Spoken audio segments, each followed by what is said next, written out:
brought to you by Vega, a product by Sensodyne and Women. We are Zabalpur.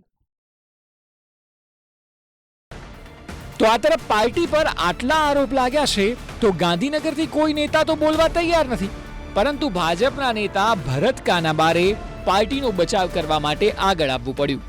ભરત કાનાબારે કહ્યું કે ભારતીય જનતા પક્ષ એક શિસ્તબદ્ધ પાર્ટી છે અને કાર્યકર્તા તથા હોદ્દેદારોના અભિપ્રાય બાદ જ ઉમેદવારને પસંદ કરવામાં આવે છે.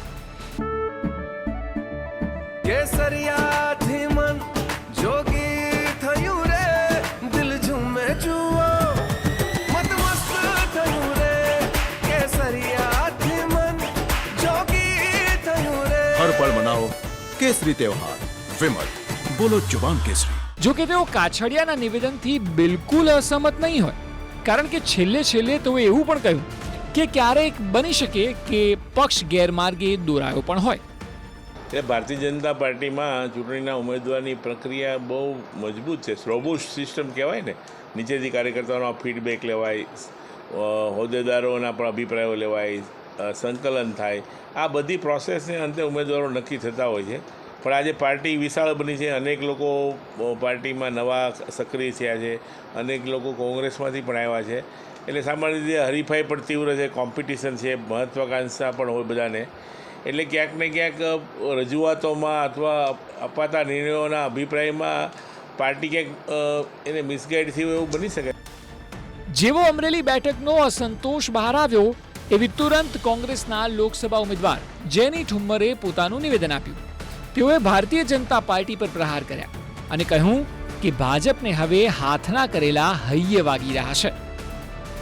જે પ્રમાણની પરિસ્થિતિ અને કકળાટ અત્યારે ભારતીય જનતા પાર્ટીમાં ઉદ્ભવ થઈ રહ્યો છે, ત્યારે હું હંમેશાથી કહેતી આવી છું કે હાથના કર્યા હૈયે વાગે છે. જે આ એ જ ભારતીય જનતા પાર્ટી છે કે જેણે કોંગ્રેસ પક્ષને ભાંડવામાં કંઈ બાકી નથી રાખ્યું. ત્યારે અત્યારે જ્યારે એમની પરિસ્થિતિ એ જ સ્તર સુધી જઈ રહી છે, એ જ જે પ્રમાણેના સ્ટેટમેન્ટ કોંગ્રેસ પાર્ટી માટે ભારતીય જનતા પાર્ટીના અનેક નેતાઓએ આપેલા હતા, આ તકે હું એમને વિનંતી કરું છું કે અત્યારની જે ભારતીય જનતા પાર્ટીની પરિસ્થિતિ છે એના માટે પણ એ જ પ્રકારના સ્ટેટમેન્ટ લોકોની વચ્ચે આવીને, મીડિયાની સામે આવીને આપે.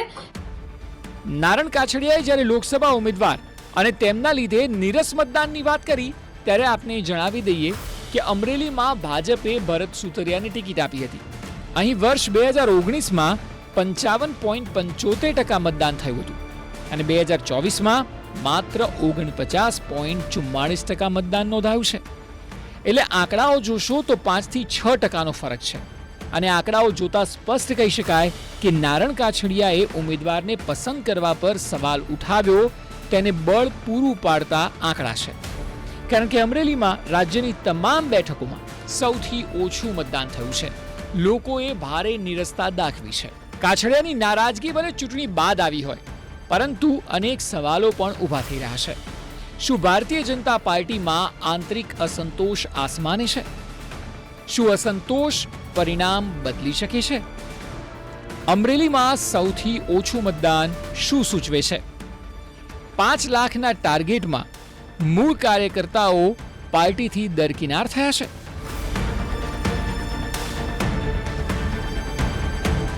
આ સવાલો એટલા માટે કારણ કે નારણ કાછડિયા એકમાત્ર મોટું નામ છે કે જેણે ખુલીને સામે આવીને પોતાનો મત વ્યક્ત કર્યો છે. પરંતુ આવી સ્થિતિ અનેક જગ્યાએ હોઈ શકે છે અને બોલ્યા વગર અનેક નેતાઓ અને તેમના સમર્થકોએ પોતાની નારાજગી મતમાં વ્યક્ત કરી હોય તો પછી ભાજપની 5 લાખની લીડનું સપનું તો દૂર રહ્યું, પરંતુ બેઠકો પણ ગુમાવવાનો વારો આવી શકે છે.